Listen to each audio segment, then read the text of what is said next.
नमस्कार दोस्तों, good morning. ये 20 क्वेश्चंस हम लोगों के बचे हुए थे, वो भी जल्दी से रिकॉर्ड कर ले रहे हैं। ठीक है, चलिए जल्दी जल्दी कर लेते हैं। 101 देखिए, जाइलम के बारे में बताना है। जाइलम और फाइलम के बारे में आप लोग पढ़ते होंगे। जाइलम और फाइलम। जाइलम का काम क्या है? जाइलम से जल याद रखिए, ठीक है, और फाइलम से फल याद रखिए। यानी जाइलम जो है वो ट्रांसपोर्ट किस चीज़ का करता है? वाटर का और मिनरल्स का, याद रखना, ठीक है। वाटर और मिनरल्स का ट्रांसपोर्ट करता है रूट के माध्यम से। प्लांट जो है, प्लांट की जो रूट है, रूट के माध्यम से ये मिनरल्स और वाटर को ट्रांसपोर्ट करता है पूरे प्लांट में, ठीक। और एक बात और याद रखना, जाइलम में हमेशा वन डायरेक्शनल फ्लो है, ठीक है। किसका? वाटर का प्लस मिनरल का वन वे फ्लो है, ठीक है। One way directional flow, one way बोल लो या फिर वन डायरेक्शनल बोल लो, एक ही बात है। इसका मतलब मैं यही कहना चाह रहा हूँ, जैसे यहाँ से जो रूट्स दिख रही हैं आपको, यहाँ से वाटर और मिनरल्स एंटर हुए, ठीक है, रूट्स में, और रूट्स के माध्यम से पूरे प्लांट में डिस्ट्रीब्यूट हो गया, और फिर पत्तियों के माध्यम से जो भी वाटर पहुँचा था वो एवापोरेट हो गया, ठीक है। एवापोरेशन भी तो हो रहा है, एवापोरेशन भी तो करता है पेड़ भी शोषण करते हैं, और शोषण होगा तो फिर रिलीज होगा वाटर, है ना, एनर्जी रिलीज होगी, तो यहाँ से water out of the plant हो जाता है, ठीक है। तो यहाँ पे देख रहे होंगे वन वे फ्लो है, रूट से एंटर किया, ऊपर तने में गया, पूरे प्लांट्स में डिस्ट्रीब्यूट हुआ, और फिर एटमॉस्फेयर में रिलीज हो गया वाटर, ठीक है। तो जाइलम में क्या याद रखना है? वन वे फ्लो होता है, लेकिन फाइलम में टू वे फ्लो होता है, ठीक है। Two way flow, very very important. यहाँ पे one way flow, two way flow का मतलब, जैसे यहाँ पे हम एक क्रॉस सेक्शन ले लें किसी भी रूट का, तो मैं यहाँ पे एक रूट को चौड़ा करके यहाँ पे बना रहा हूँ, ठीक। और यहाँ पे आप देखेंगे माइक्रोस्कोपी से, तो यहाँ पे टू वे फ्लो दिखेगा, मतलब जड़ों के माध्यम से यहाँ पे फ्लो क्या हो रहा है? यहाँ पे भी वाटर प्लस फूड है, ठीक है। वहाँ पे क्या था? वाटर प्लस मिनरल्स, यहाँ पे वाटर प्लस फूड का ट्रांसपोर्ट हो रहा है, और two way direct two way flow, ठीक है। एक चीज़ और याद रखना है, ये हम लोग फ्लो में पढ़ रहे हैं, और फ्लो में यहाँ पे एक एंड बॉल भी होती है, ठीक है। लेकिन जाइलम में पढ़ेंगे तो जाइलम के यदि मैं रूट का क्रॉस सेक्शन बनाऊँ तो यहाँ पे सिर्फ वन वे फ्लो, यहाँ पे बीच में कोई भी एंड बॉल नहीं है ना, समझ रहे हैं ना, यहाँ पे एंड बॉल नहीं है। मैं उसको मिटा दे रहा हूँ, वो पूरा ही मिट गया, मैं फिर से बना देता हूँ। तो ये जाइलम है, ये फ्लोएम है, ठीक है। चलिए जल्दी से क्वेश्चन पढ़ लीजिए। Xylem is a vascular tissue, ये बिल्कुल सही है, संबंध ही ऊतक है। वैस्कुलर टिश्यू का मतलब आप लोग जान लीजिए, इसका मतलब है कि ऐसे टिश्यू जो वाटर को, मिनरल्स को, शुगर्स को और भी एलिमेंट्स को ट्रांसपोर्ट करते हैं प्लांट में डिफरेंट पार्ट्स में, ठीक है, याद रहेगा। अगर कोई टिश्यू इस तरह का काम कर रहा है डिस्ट्रीब्यूशन को लेकर, ट्रांसपोर्ट को लेकर, तो उसे बोलेंगे वैस्कुलर टिश्यू, ठीक। और जाइलम और फ्लोएम जो हैं वो प्लांट के दो सबसे बड़े ट्रांसपोर्ट ऑर्गन हैं। ऑर्गन ही समझ से, ऑर्गन कह लो, कोई दिक्कत नहीं है। तो पहला पॉइंट बिल्कुल करेक्ट है। दूसरा पॉइंट पढ़िए, यह जड़ों से अवशोषित जल और घुले हुए खनिजों को पौधे के शेष भागों में पहुंचाता है, यही तो पढ़े हैं हम लोग। वाटर और मिनरल्स को ट्रांसपोर्ट करता है, जड़ों के माध्यम से सॉइल से जड़ में आया, और फिर जड़ से या रूट से पूरे प्लांट में डिस्ट्रीब्यूट हो गया, ठीक है। और फिर फाइनली पत्तियों के माध्यम से बाहर वाटर का एवापोरेशन हो गया, ठीक है। तो ये वन वे फ्लो चलता है, तो ये भी सही है। तीसरा पॉइंट पढ़िए, जाइलम में जल और खनिजों का परिवहन एक इनएक्टिव प्रक्रिया है, जहाँ इन पदार्थों के परिवहन के लिए किसी एनर्जी की जरूरत नहीं है। वेरी वेरी इंपॉर्टेंट, इस चीज़ को याद रखना, ठीक है। यह एक पैसिव प्रोसेस है, ठीक है, कोई भी एनर्जी की ज़रूरत नहीं होती है ट्रांसपोर्ट में। तो यहाँ पे तीनों पॉइंट सही हैं, ठीक है, तीनों पॉइंट सही हैं, इम्पॉर्टेंट है, अच्छा क्वेश्चन था। चलिए 102 देखिए, 102 देखिए, 102 भी अच्छा क्वेश्चन है। 102 में क्या है? विश्व व्यापार संगठन।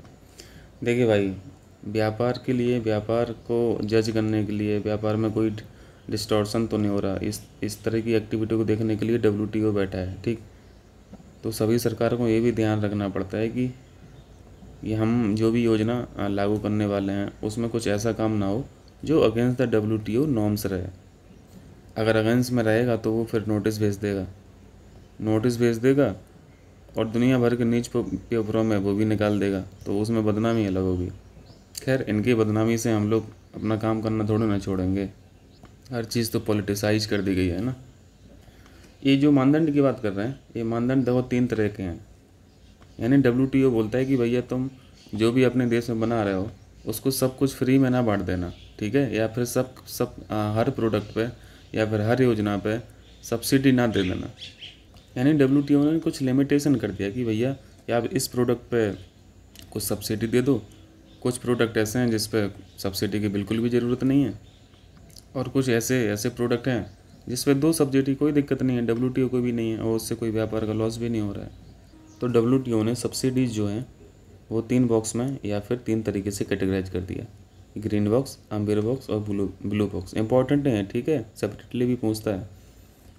देखो, WTO सब्सिडी के तो हमेशा अगेंस्ट में रहता है कि भैया सब्सिडी ना दो, लेकिन भैया हम तो वेलफेयर स्टेट है ना, तो हमें तो करना पड़ेगा। भैया हम लोग तो गोजर वोजर और सांप और इल्ली खा के नहीं रह सकते, हम लोग को तो अनाज चाहिए ना, किसान को यहाँ पे अनाज चाहिए। जैसे हम ग्रीन बॉक्स में एक एग्जांपल लें, सरकार ने एक योजना चलाई जिसका नाम है एनवायरमेंटल एंड कंजर्वेशन प्रोग्राम, ठीक है, जस्ट एन एग्जांपल हम दे रहे हैं।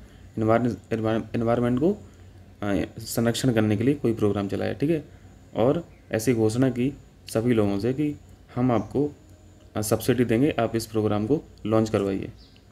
यानी गवर्नमेंट ने सभी नागरिकों से आह्वान किया कि आप लोग पेड़ लगाइए, आप 100 पेड़ लगाइए, हम आपको इतना पैसा देंगे, ठीक है, एज अ प्राइस के रूप में या सब्सिडी के फॉर्म में। और ये जो प्लांट लगाने की बात हो रही है, ये प्लांट्स भी आपको फ्री ऑफ कॉस्ट मिलेंगे। तो आपको 100 पेड़ खरीदने के, आप 100 पेड़ खरीदिए और उसको लगाइए, और सरकार इस काम को करने के लिए आपसे एक पैसा भी नहीं ले रही है और आपको सब्सिडी दे रही है उनको खरीदने के लिए। तो प्लांट्स को उगाने के लिए ज़मीन भी चाहिए, ठीक है, ज़मीन आपके पास होगी, उसके लिए खाद और उर्वरक भी चाहिए, तो उर्वरक पे भी सब्सिडी मिल जाएगी। तो यहाँ पे ओवरऑल देखिए कि इन्वायरमेंटल और कंजर्वेशन प्रोग्राम का जो एक स्कीम चल रहा था गवर्नमेंट का, इस पे सब्सिडी देने से ट्रेड का लॉस नहीं हो रहा, किसी व्यापार का नुकसान नहीं हो रहा, ठीक है, यानी ट्रेड जो है वो डिस्टॉर्ट नहीं हो रही है। तो इस तरह की जो सब्सिडी दी जाएगी प्रोडक्ट पे, उसको ग्रीन बॉक्स में डाल देता है WTO, ठीक है, और WTO सिग्नल दे देता है कि हाँ ठीक है भैया, तुम इस तरह के यदि प्रोग्राम चल रहे हैं उस पर आप सब्सिडी देना चाहते हैं तो दीजिए, कोई दिक्कत नहीं, गो। ग्रीन का मतलब गो से याद रखो, ठीक है भैया, आगे बढ़ो। दूसरा पॉइंट देखिए, ग्रीन बॉक्स समझ में आया। अम्बर बॉक्स में भैया यहाँ पे लिमिटेशन रहती हैं, ठीक है, यहाँ पे यदि आप कोई भी गवर्नमेंट सब्सिडी दे रही है तो उस सब्सिडी से प्रोडक्शन पे बहुत फ़र्क पड़ता है, ठीक है, प्रोडक्शन पे बहुत फ़र्क पड़ेगा, प्रोडक्शन पे फ़र्क पड़ेगा तो फिर ट्रेड पे पड़ेगा, ठीक, मतलब यहाँ पे ट्रेड और प्रोडक्शन का डिस्टॉर्शन हो सकता है, विकृति हो सकती है। हम आपको एक एग्जांपल दे रहे हैं तो आपको समझ में आ जाएगा। जैसे गवर्नमेंट ने, मैं एग्रीकल्चर का एग्जांपल दे रहा हूँ, यहाँ पर गवर्नमेंट ने ट्रैक्टर पर सब्सिडी दी है, ठीक है, ट्रैक्टर खरीदने के लिए किसानों को सब्सिडी दी हुई है, लेकिन कौन सी ट्रैक्टर पे, मैं एग्जांपल दे रहा हूँ आपको स्वराज का, ठीक है, स्वराज एक ट्रैक्टर है, महिंद्रा कोई भी ले लो, एक एग्जांपल ले लो। गवर्नमेंट ने स्वराज ट्रैक्टर पर सब्सिडी ज़्यादा दी हुई है और किसी कंपनी के ट्रैक्टर पर सब्सिडी नहीं है। तो स्वराज ट्रैक्टर क्वालिटी में अच्छा होता है, दमदार भी होता है ना। जो किसान लोग होंगे, मतलब जिनके पिताजी किसान लोग होंगे, दादा परदादा रहे होंगे, तो वो समझ रहे होंगे।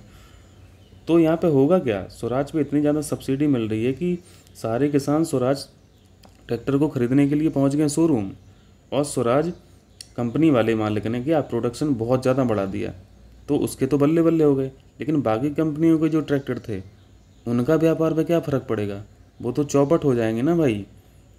यानी इतनी ज़्यादा भी सब्सिडी आपको नहीं दे देना है कि व्यापार पे और प्रोडक्शन पे फ़र्क पड़ जाए, ठीक। इस तरह के नॉर्म्स जो होते हैं, मतलब इस तरह की जो सब्सिडी होती है, उस पर WTO थोड़ा सा रिस्ट्रिक्शंस लगाता है, ठीक, और उन सब सब्सिडियों को अम्बर बॉक्स में डाल देता है। ऐसे तमाम एग्जांपल्स हैं, आप लिंक भी कर सकते हो, ठीक। लेकिन ये मैं कोड करके बता रहा हूँ, एक ही देश के अंदर यदि हो रहा हो। बेसिकली ये सब कैटेगराइज तब किया गया है जब आप इंटरनेशनल ट्रेड कर रहे हैं, ठीक है, किसी दूसरे देश में जाके अपना प्रोडक्ट पे बहुत बहुत ज़्यादा सस्ता दे रहे हैं आप, तो वहाँ के जो घरेलू उद्योग हैं उनमें बहुत ज़्यादा फ़र्क पड़ जाएगा ना। बाकी हम अपने देश में किसको सब्सिडी दे रहे हैं किसको नहीं दे रहे हैं, इससे क्या मतलब है WTO को। जो हमारी गवर्नमेंट डिसाइड करेगी वही होगा। अब हर चीज़ पे अड़ंगा थोड़ी ना लगाएगी WTO।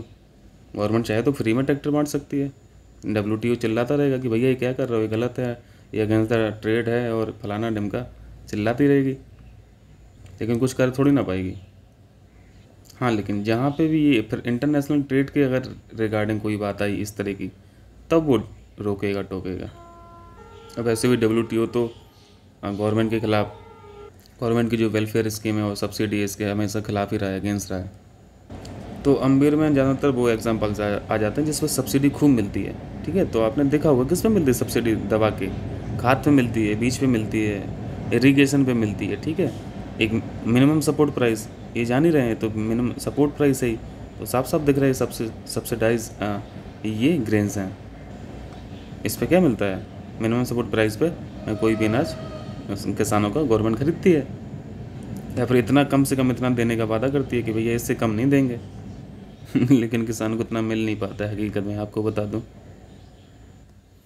ठीक है, तो यहाँ पे आप याद रखना एग्जांपल्स, उर्वरक वगैरह, MSP वगैरह, सिंचाई वगैरह। अब सोचिए जैसे मैं एक यहाँ पे अम्बेर बॉक्स में आपको उर्वरक का एग्जांपल दे रहा हूँ, तो भैया उर्वरक तो चाहिए ना हर हालत में। ठीक है, मतलब इस पर सब्सिडी चाहिए किसानों को, लेकिन इससे फ़र्क भी पड़ रहा है प्रोडक्शन पे, लेकिन इससे प्रोडक्शन पे लिमिट कर सकते हैं क्या कि भैया आप इतना प्रोडक्शन नहीं कीजिए, उर्वरक थोड़ा सा कम पैदा कीजिए, किसानों को हम कम उर्वरक देंगे, ऐसा गवर्नमेंट नहीं कर सकती ना। मतलब ये मजबूरी है गवर्नमेंट की कि उर्वरक से ट्रेड डिस्टॉर्ट हो रहा है सब्सिडी देने से, लेकिन उसके बावजूद भी हम प्रोडक्शन को कम नहीं कर सकते हैं। ठीक है, तो अम्बेर बॉक्स में भी लिमिटेशन नहीं लगाती है नॉर्मली, उसके लिए फिर अलग बॉक्स है ब्लू बॉक्स। ब्लू बॉक्स में ही वही एग्जांपल्स आते हैं जो अम्बेर बॉक्स में आते हैं, लेकिन यहाँ पे एक नई चीज़ क्या ऐड करनी है आपको, यहाँ पे प्रोडक्शन को लिमिट कर देती है गवर्नमेंट। ठीक है, प्रोडक्शन को लिमिट कर देती है यदि उसको ज़रूरत महसूस हो तो, बस इतना फ़र्क है अम्बेर बॉक्स में और ब्लू बॉक्स में। ठीक, जो प्रोडक्ट अम्बेर में आएंगे वही ब्लू बॉक्स में आएंगे, बस ब्लू बॉक्स में यदि आ जाएगा तो ये समझ लेना उसका प्रोडक्शन को लिमिट कर दिया गया है, उसके उत्पादन को लिमिट कर दिया गया है बस। तो अब जल्दी से क्वेश्चन पढ़िए, कथन पढ़िए। यहाँ पे प्रधानमंत्री किसान सम्मान निधि के बारे में आपको पता है, यहाँ पे क्या इस योजना में है क्या, 6,000 रुपये पर ईयर मिलना है किसानों को, किस्त के फॉर्म में मिलते हैं 2-2 हज़ार रुपये, है ना। तो इससे किसी का प्रोडक्शन पर फ़र्क पड़ रहा है क्या, किसी कंपनी के नहीं पड़ रहा ना फ़र्क, तो ये तो सही है ना। यानी ये किस में आ गया, एक ग्रीन बॉक्स में आ जाएगा। ठीक है, ग्रीन बॉक्स में आ जाएगा। ये वाला जो प्रोडक्ट है, प्रोडक्ट वो योजना के फॉर्म में भी हो सकता है, ठीक है, सर्विस के फॉर्म में भी हो सकता है। जैसे LIC में कोई भी योजना रहती है तो उसको प्रोडक्ट बोला जाता है, इवन हर जगह ही बोला जाता है। ठीक है, तो ये ग्रीन बॉक्स में आ जाएगा, और ग्रीन बॉक्स में आ जाएगा तो फिर कोई लिमिटेशन नहीं रहेगी, फिर इस पर गो का सिग्नल रहेगा। ठीक है, WTO का नोटिस नहीं आएगा। कारण देख लीजिए, PM किसान सरकार द्वारा वित्त पोषित है, बिल्कुल वित्त पोषित है, पैसा कौन दे रहा है, सरकार ही तो दे रही है। इसमें मूल्य समर्थन शामिल नहीं है। ठीक है, तो ये कारण भी सही है। ये कोई सब प्राइस का सपोर्ट थोड़ी ना है, सभी को 2-2 हज़ार रुपये मिलने हैं। ठीक है, 4-4 महीने पे, तो ये इसको सही एक्सप्लेन भी कर रहा है, तो ये ऑप्शन हो जाएगा इसका। ठीक, चलिए आगे देखिए, 103 देखिए, मौद्रिक नीति गुणात्मक उपकरण, यानी ये क्वालिटेटिव टूल्स पूछ रहा है मॉनेटरी पॉलिसी के। मॉनेटरी पॉलिसी कौन बनाता है, RBI बनाता है। ठीक है, हमने आपको बताया था एक फिगर के माध्यम से कि मॉनेटरी इंडिया की या किसी भी कंट्री को रोकने के लिए, किसी भी कंट्री की इकोनॉमिक कंडीशंस को बैलेंस रखने के लिए, या फिर मार्केट में पैसा निकालने के लिए, पैसा डालने के लिए, यानी लिक्विडिटी को बढ़ाने के लिए, कम करने के लिए RBI इन सब तरह का इन टूल्स को यूज करती है। ठीक, तो एक को बोलते हैं क्वालिटेटिव, एक को बोलते हैं क्वांटिटेटिव। तो इस फिगर को देखिए, इसमें देख लीजिए आपको ये याद रखना है, क्वालिटेटिव मेथड जो होते हैं इसमें क्या क्या आता है। मैं इसको छोटा कर दे रहा हूँ। ठीक है, आप लोग रोटेशन पर ले लीजिए अपना फ़ोन। क्वालिटेटिव और क्वांटिटेटिव। क्वांटिटेटिव में बैंक रेट, OMO, इसको OMO बोलते हैं, open market operation, cash reserve ratio, CRR, ठीक है, ASLR है, और नीचे लिक्विडिटी एडजस्टमेंट फैसिलिटी यानी LAF, और मार्जिनल स्टैंडिंग फैसिलिटी MSF, ठीक है। ये सब जो है ये भाई क्रेडिट है इनका, लिख देना, नहीं तो दिक्कत होती है। ये सारे जो टूल्स हैं ये क्वांटिटेटिव टूल्स हैं, ठीक है, ये जनरल मेथड है। और जो क्वालिटेटिव है यानी गुणात्मक जो है वो है fix margin requirement, consumer credit regulation, credit rationing, moral suasion, control through direct actions, ये सब चीज़ें, ठीक है। कभी और डिस्कस कर लेंगे यार सब पे, अभी इतना तो समय नहीं है ना कि सब पे डिस्कस किया जा सके। तो आपने देखा अभी गुणात्मक उपकरण में आपको स्टैट्यूटरी लिक्विडिटी रेशियो दिखा, SLR दिखा, ओपन मार्केट ऑपरेशन दिखा। अब देखिए ये SLR, ओपन मार्केट ऑपरेशन और स्टैंडिंग डिपॉजिट फैसिलिटी, ये आपने किस में पढ़ा, ये क्वांटिटेटिव में पढ़ा, ठीक है, ये क्वांटिटेटिव में पढ़े। और जो लास्ट ऑप्शन है प्रायोरिटी सेक्टर लैंडिंग यानी प्राथमिकता प्राप्त क्षेत्र ऋण जो है ये क्वालिटेटिव में आ जाएगा, गुणात्मक में आता है, ठीक, यानी डी ऑप्शन हो गया। गुणात्मक पूछा है ना। चलिए 104 देखिए, 104 में ये करंट में रही है अभी, ये जो स्थल है वो करंट में रहा है। यहाँ पे हम लोगों को सुमिलित नहीं है बताना है। ये अभी हाल ही में चर्चा में रही थी, इस पर अटैक हुआ था अभी इस मॉस्क पे, अक्सा मॉस्क कहाँ पे, जेरूसलम में, ठीक है। क्रेमलिन ये सही मैच है रूस में, हाइड पार्क जो है वो लंदन में, ये भी सही मैच है। ब्रेडन गेट जो है वो मिस्र में ना होके वो जर्मनी में, ठीक है, जर्मनी में। इसको देख लीजिए थोड़ा सा। ये अक्सा मॉस्क है जेरूसलम में, ठीक है, जेरूसलम में। इसको देखिए, ये पार्क है हाइड पार्क जिसे बोलते हैं, हाइड पार्क, ये कहाँ पे, ये लंदन में, ठीक है, सही मैच था वो, ठीक है, बहुत बड़े एरिया में कवर करता है। और ये आपको जो दिख रहा है ये ब्रेडनबर्ग गेट है, ब्रेडनबर्ग गेट कहाँ पे है, ये जर्मनी में, ठीक है, याद रहेगा। चलिए वापस क्वेश्चन पे चलते हैं। तो इसका आंसर डी हो जाएगा, ठीक। चलिए 105 देखिए, ये ट्रॉपिकल एवरग्रीन फॉरेस्ट के बारे में हम लोगों को बताना है। ट्रॉपिकल एवरग्रीन फॉरेस्ट के बारे में हम लोग वैसे कई बार चर्चा कर चुके हैं। जैसे यहाँ पे ट्रॉपिकल लिखा है तो ट्रॉपिकल का जोन आप लोग समझते हैं 23.5 से 23.5 डिग्री नॉर्थ से 23.5 साउथ होता है, ठीक है, यानी कर्क रेखा और मकर रेखा के बीच का जो क्षेत्र है उसको ट्रॉपिकल जोन बोलते हैं। इस जोन में जो फॉरेस्ट है वो ट्रॉपिकल फॉरेस्ट है, पहली बात। और इसकी खास बात क्या है, इस जोन में रेनफॉल ज़्यादा होती है, ठीक है, टेम्परेचर भी ठीक ठाक रहता है और नमी भी रहती है। इस वजह से क्या है, जो पत्तियाँ हैं पेड़ों की वो बड़ी रहती हैं, छोटी नहीं रहती हैं। और पेड़ों की लंबाई जो है वो भी बड़े होते हैं, यानी ऊंचे होते हैं पेड़। दूसरा शब्द यहाँ पे एवरग्रीन। एवरग्रीन का मतलब क्या है कि वो हमेशा हरे भरे दिखाई देते हैं, पहली चीज़। लेकिन ये हरे भरे दिखाई देने का मतलब ये नहीं होता है कि उनकी पत्तियाँ झड़ती नहीं हैं, ठीक है, उनकी भी पत्तियाँ झड़ती हैं लेकिन रोटेशन में झड़ती हैं। हम लोगों ने चर्चा की थी, ठीक है, 20-80 का, 20% और 80%। 80% पत्तियाँ हमेशा हरी रहती हैं, 20% मतलब ये कोई फिक्स रूल नहीं है 20-80 का। मैं बस एक एग्जांपल दे रहा हूँ कि पेड़ का कुछ हिस्सा जो कैनोपी होती है, कैनोपी समझते हैं ना पेड़ की, ये पूरा झाड़, कैनोपी का कुछ हिस्से की पत्तियाँ झड़ती रहती हैं और बाकी हरी रहती हैं, ठीक है। फिर रोटेशन में बाकी भी झड़ जाएंगी, फिर वो हरी हो जाएंगी, ऐसे साइकिल चलती रहती है, तो ओवरऑल वो हरा दिखता है, ठीक है। तो पहला पॉइंट पढ़ लीजिए, एक केवल, देखो केवल शब्द जहाँ लिखा रहे ओनली तो थोड़ा सा अलर्ट तो हो ही जाना है। ये केवल पश्चिमी घाट अंडमान निकोबार द्वीप समूह में पाए जाते हैं।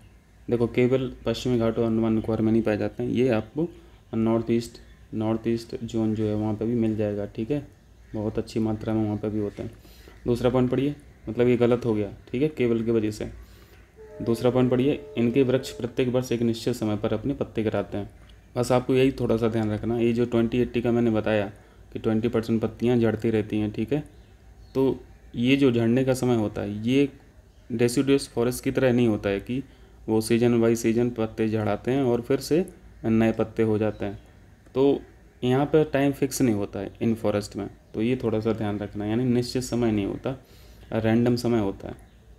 यानी साइकिल तो होती है, पत्ते को गिराने की साइकिल तो होती है कि 20% गिरेगा फिर 20% नई पत्तियाँ होंगी, लेकिन ये फिक्स साइकिल नहीं होती है, ठीक है, वो कहीं भी हो जाता है।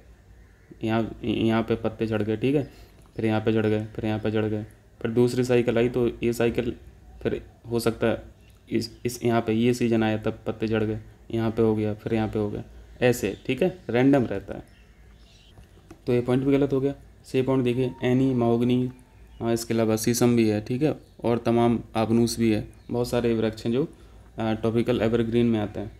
तो यहाँ पे क्या लिखा, एनी महोगनी इन वनों में पाई जाने वाली कुछ वृक्ष की स्पीसीज़ हैं, ये प्रजातियाँ हैं। तो ये तो सही है, महोगनी एनी जो है वो एवरग्रीन फॉरेस्ट है, ठीक है।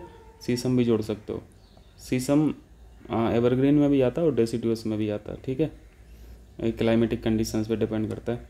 डी ऑप्शन देखिए, अब देखो सही तो हम लोगों ने पता कर ही लिया, तो सी सही हो गया। इन्हें 100 सेंटीमीटर से अधिक की वर्षा और 30 सेंटीमीटर से अधिक के वार्षिक तापमान की 30 डिग्री सेल्सियस थोड़ी ना चाहिए होता भाई, ये तो बहुत ज़्यादा टेम्परेचर होता है, ठीक है। जो 22 डिग्री से 24 डिग्री ये टेम्परेचर जो है वो विजिबल है। और यहाँ पर रेनफॉल की बात हम लोगों ने करी ली कि रेनफॉल यहाँ पे अच्छी खासी मात्रा में होती है, और अच्छी खासी मात्रा जो बारिश की होती है वो 200 सेंटीमीटर प्लस मानी जाती है, ठीक है। तो ये 100 सेंटीमीटर भी गलत है टेम्परेचर, और ये सेंटीमीटर यानी बारिश की मात्रा ये भी गलत है, ठीक है। तो ऑप्शन केवल सी सही है। चलिए 106 देखिए, आसान सा क्वेश्चन है। कोसी नदी बार बार अपना मार्ग बदलती है, बिल्कुल सही बात है। मार्ग बदलने का कारण क्या है कि सेडिमेंट्स बहुत ज़्यादा आते हैं इस नदी में, ठीक है। सेडिमेंट यानी अवसाद बहुत ज़्यादा लेके आती है, और अवसाद फिर इकट्ठे हो जाते हैं, ठीक है, एक जगह इकट्ठे हो जाते हैं, और उसमें थोड़ा सॉलिडपन आ जाता है, वो सूख जाता है, कठोर हो जाता है, तो फिर मार्ग बदल जाता है, ठीक है, मार्ग बदल जाता है। काटने की कोशिश तो करता ही होगा, तो नदी का फ्लो इस अवसाद को काटने की कोशिश करता होगा, फिर भी स्ट्रीम है ना भाई, स्ट्रीम तो जगह जहाँ मिलेगी वहाँ से निकल जाएगी। पानी के लिए जगह बनानी थोड़ी ना पड़ती है, वो तो अपने आप बनती जाती है।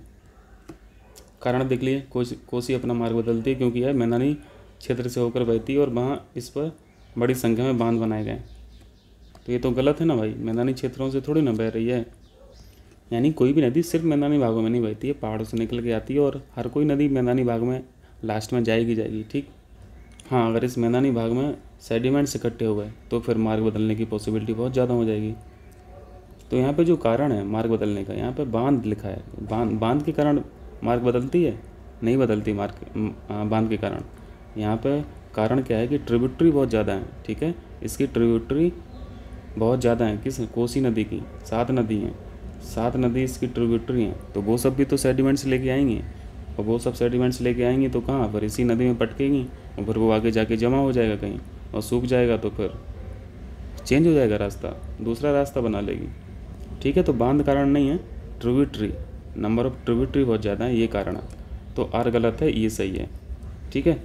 आर गलत है, ये सही है, सी पॉइंट हो जाएगा इसका, ठीक। आगे बढ़ें, चलिए 107 देखिए, ये इकोलॉजिकल पिरामिड के बारे में हम लोगों ने अच्छे से चर्चा किया था, यहाँ पे ज़्यादा डिस्कस नहीं करेंगे, ठीक है। जैसे कुछ पॉइंट्स हैं वो हम लोग देख ले रहे हैं। जैसे एनर्जी का पिरामिड आपने पढ़ा था, आपको पता है एनर्जी वन डायरेक्शनल है, ठीक है, एक ही डायरेक्शन में फ्लो करती है, और जो एक ट्रॉफिक लेवल से दूसरे ट्रॉफिक लेवल में एनर्जी का ट्रांसफ़र होता है वो 10% रूल पर काम करता है, ठीक है। 10% एनर्जी जो होती है वही ऊपर वाले ट्रॉफिक लेवल में ट्रांसफ़र होती है, ठीक है, बाकी वेस्ट हो जाती है। तो पिरामिड देखो 2-3 प्रकार के पिरामिड हम लोगों ने पढ़े थे। एक नंबर पिरामिड अलग होता है यानी संख्या पिरामिड, ठीक है। फिर बायोमास का पिरामिड भी हम लोग पढ़े थे, और फिर एक एनर्जी का पिरामिड। तो एनर्जी का पिरामिड तो हम लोगों ने अभी देखा। संख्या पिरामिड का मतलब है कि जो सबसे नीचे वाला ट्रॉफिक लेवल होता है, इसे क्या बोलते हैं, इसे प्रोड्यूसर लेवल बोलते हैं ना, जहाँ पे उत्पादक होते हैं, जहाँ पे खाना वो लोग खुद बनाते हैं, ऑटोट्रॉप्स होते हैं बेसिकली, यहाँ पे ऑटोट्रॉप्स होते हैं, ठीक, यानी घास के मैदान वगैरह, ठीक है, छोटे छोटे से प्लांट्स जो फोटोसिंथेसिस से अपना भोजन बनाते हैं। फिर दूसरे लेवल में फर्स्ट लेवल के कंज्यूमर आ जाते हैं, ठीक है। तो यदि पहले लेवल पे, इसको लेवल हम 1 लिख दे रहे हैं, लेवल 1, लेवल 2, लेवल 3 और लेवल 4। यदि लेवल 1 में स्पीसीज़ की मात्रा ज़्यादा है ना, स्पीसीज़ की मात्रा ज़्यादा है, मात्रा मतलब यहाँ पे नंबर की बात कर रहा हूँ, नंबर ऑफ स्पीसीज यदि ज़्यादा है यहाँ पे, तो उसको क्या बोल देंगे, उसको बोल देंगे नंबर पिरामिड, ये जो है वो संख्या वाला है। और यदि ऊपर लगातार घटते जा रहे हैं, स्पीसीज़ की संख्या घटती जा रही है, तो उसे बोल देंगे हम लोग संख्या का पिरामिड, ठीक है। मतलब संख्या पिरामिड में आपको सिंपल सा नंबर देख लेना है कि नंबर ऑफ स्पीसीज़ यहाँ पे कितनी है, यहाँ पे कितनी है, यहाँ पे कितनी है। यदि घट रहा है तो ठीक है, पिरामिड हो गया। तो पहला पॉइंट पढ़ लीजिए, संख्याओं के सीधे पिरामिड में शीर्ष मांसाहारियों की संख्या सबसे कम होती है। तो बिल्कुल होती है, ये है ना लेवल 4 है ना, सबसे ऊपर वाला ट्रॉफिक लेवल, जहाँ पर प्रीडेटर लोग रहते हैं, ठीक है। प्रीडेटर लोग मतलब स्पीसीज जानवर लोग रहते हैं, और सबसे बड़े प्रीडेटर तो मनुष्य हैं ही, वो अलग बात है। तो यहाँ पर संख्या इनकी कम रहती है ना भाई। यदि आप नेशनल पार्क में यूट्यूब चैनल पर डिस्कवरी वगैरह देखे होंगे, नेट जियो वगैरह देखे होंगे, तो आपने एक जानवर में उसमें देखा होगा विल्ड बीस्ट, बिल्ड बीस्ट, ये जानवर भरे पड़े हैं नेशनल पार्क में, ठीक है। हिरन की संख्या ले लो, डियर की संख्या ले लो, तो इनकी संख्या ज़्यादा है।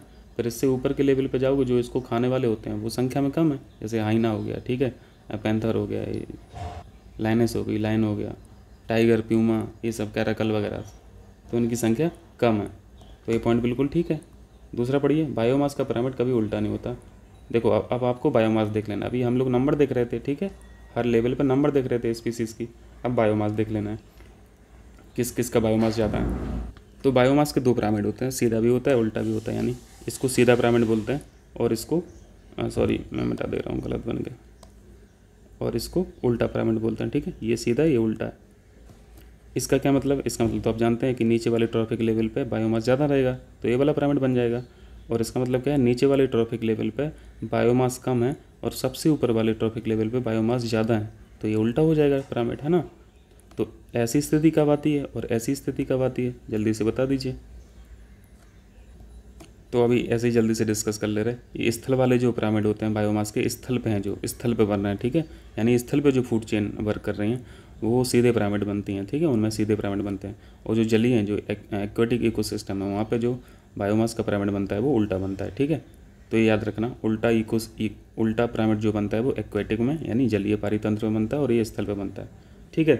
तो ये तो इसमें क्या लगा, बायोमास का पिरामिड कभी उल्टा नहीं होता, कभी नहीं भैया, उल्टा भी होता सीधा भी होता, ठीक है। तो ये गलत है पॉइंट। तीसरा पॉइंट देखिए, ऊर्जा के पिरामिड में हमेशा एक बड़ा ऊर्जा आधार सबसे नीचे होता है, तो ये लोगों ने ये तो हम लोगों ने अभी पढ़ा है, ठीक है। एनर्जी का पिरामिड एक ही होता है और ऊपर से ये वन डायरेक्शनल होता है, ठीक है, और एनर्जी का लॉस होता रहता है, यानी बेस इसका बड़ा होता है। तो पॉइंट नंबर 3 भी सही है, यानी 1 और 3 सही है और 2 गलत है, ठीक। आगे बढ़ें, चलिए 108 देखिए। देखो इसको भी हम लोग कई बार पढ़ चुके हैं, न्यूमेटोफोर्स से कहाँ पे पढ़े थे हम लोग, मैंग्रोव फॉरेस्ट में पढ़े थे ना। उनकी रूट्स क्या हैं, मैंग्रोव फॉरेस्ट के बारे में क्या है, ये सॉल्ट टॉलरेंट प्लांट होते हैं, ठीक है, ये लवण वाले पानी में भी रह सकते हैं, सहनशीलता उनमें होती है, मतलब वहाँ पे पनपने की इनमें शक्ति होती है। और उनकी जड़ें जो है वो रेस्पिरेशन करती हैं, ठीक है, ऑक्सीजन को इनटेक करती हैं न्यूमेटोफोर्स जड़ों के माध्यम से। तो न्यूमेटोफोर्स जो होते हैं जड़ें, ये जड़ों का टाइप समझ लीजिए, ठीक है। एक जड़ों की खास बात समझ लीजिए कि उनकी जड़ें ऑक्सीजन को इनटेक करती हैं और पानी से ऊपर निकली रहती हैं। इंपॉर्टेंट चीज़ ये है, पानी से ऊपर निकले रहते हैं न्यूमेटोफोर्स, ठीक है। इमेज हम लोगों ने देखा था कई बार। हिस्टोरिकल जड़ें वो होती हैं जैसे बेलपत्ती देखो होंगे आपने, जैसे एक बड़ा सा तना हो जो चारों तरफ लिपटी रहती है ना, जो चारों तरफ लिपटी रहती हैं जड़ें, उनको हिस्टोरिकल जड़ें बोलते हैं, ठीक। सहजीवी संबंध, माइक्रोराइज आप लोग समझते हैं, सहजीवी का मतलब समझते हैं, दोनों को फायदा होता है। भंडारण जड़ें यानी स्टोरेज रूट, स्टोरेज। आप गाजर का एग्जांपल ले लो, अच्छा गाजर लिखाइए, गाजर जो है, चुकंदर जो है वो खुद एक जड़ी है ना, और ये क्या भंडारण की हुई है, तो इनको स्टोरेज रूट्स बोलते हैं। तो अब जल्दी से मिला लीजिए, न्यूमेटोफोर्स आपने देखा, मैंग्रोव, तो पहला मैच सही है।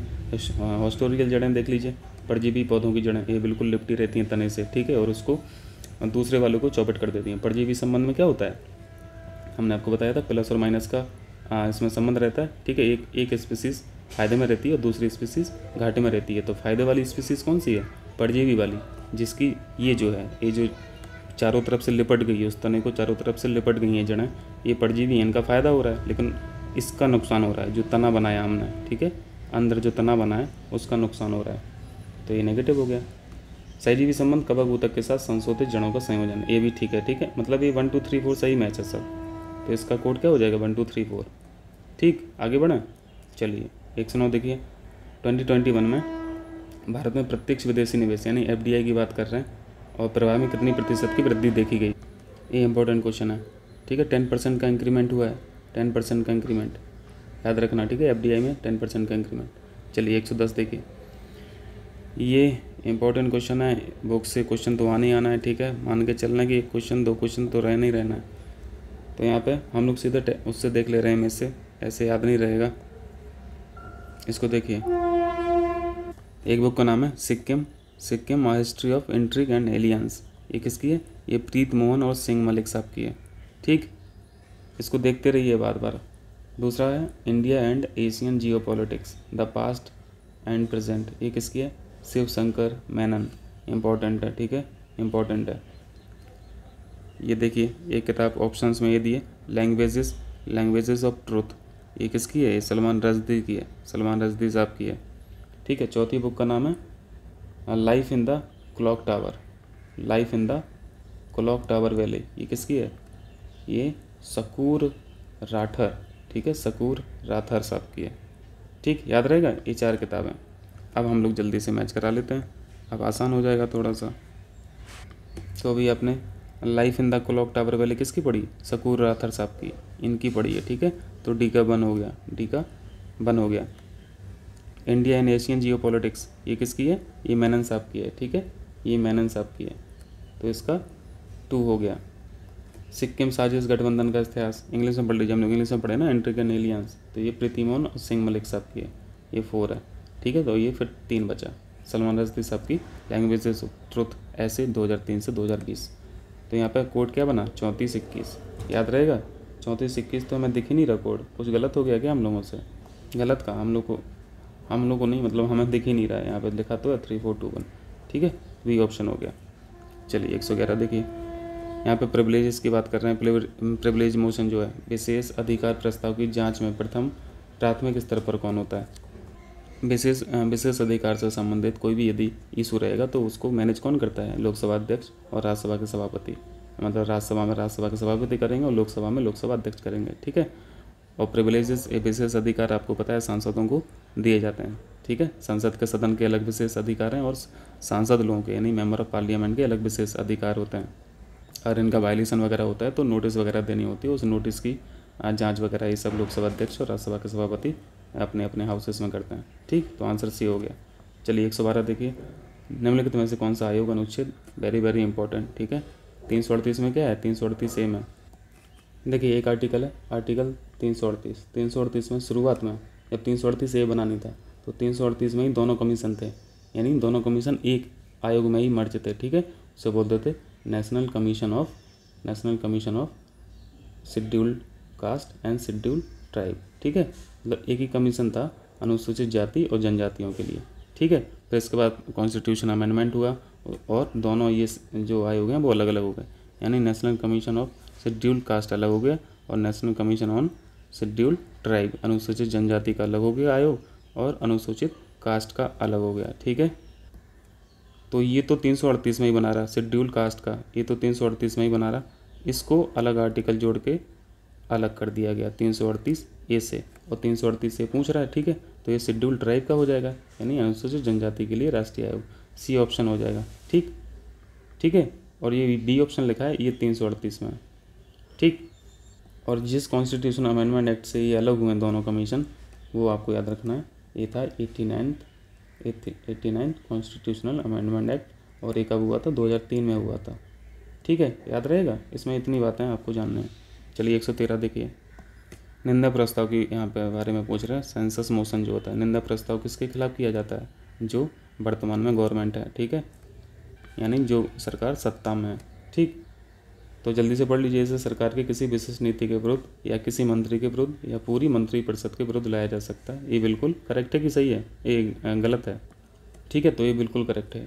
विशिष्ट नीति के खिलाफ भी आ सकता है, किसी एक मंत्री के विरुद्ध भी आ सकता है और पूरी काउंसिल ऑफ मिनिस्टर के खिलाफ भी आ सकता है। ठीक, दूसरा पॉइंट पढ़िए, इसे संसद के दोनों सदनों में क्या करेगी सरकार? राज्यसभा में थोड़ी ना बैठती है, जो सरकार है भैया वो तो मंत्रिपरिषद है ना, कैबिनेट मिनिस्ट्री है, और कैबिनेट मिनिस्ट्री किसके प्रति रिस्पॉन्सिबल है? लोकसभा के प्रति ना, तो लोकसभा में आएगा, राज्यसभा में जाके क्या करेगा? ठीक है, तो ये पॉइंट गलत है, यानी केवल ये सही है।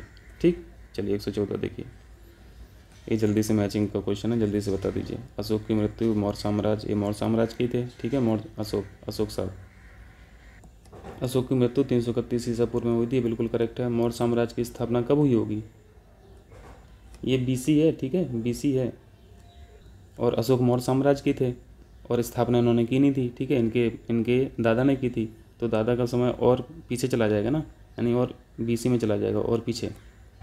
तो मौर्य साम्राज्य की स्थापना किसने की थी? चंद्रगुप्त मौर्य ने, और 321 में की थी, 321 बीसी में। ठीक, यानी अशोक के दादा थे चंद्रगुप्त। तो गलत बताना है, तो गलत तो हम लोगों ने देख लिया, सी गलत है। सिकंदर का आक्रमण 326 बीसी में, और चंद्रगुप्त के बाद बिंदुसार का राज्याभिषेक 297 में। बाकी सब सही मैच हैं, सी गलत है। ठीक है, इसको 321 बीसी में।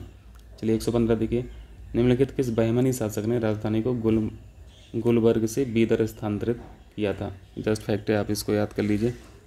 अहमद साहब अली साहब ने इसको ट्रांसफ़र किया था। इनका जो टाइम था वो 1422 से 35 था।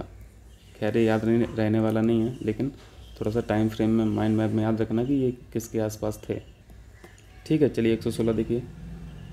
कथन कारण है CR प्लान के बारे में आप लोग जानते होंगे। CR प्लान क्या था? CR का मतलब चित्तरंजन दास जो थे उनका प्लान।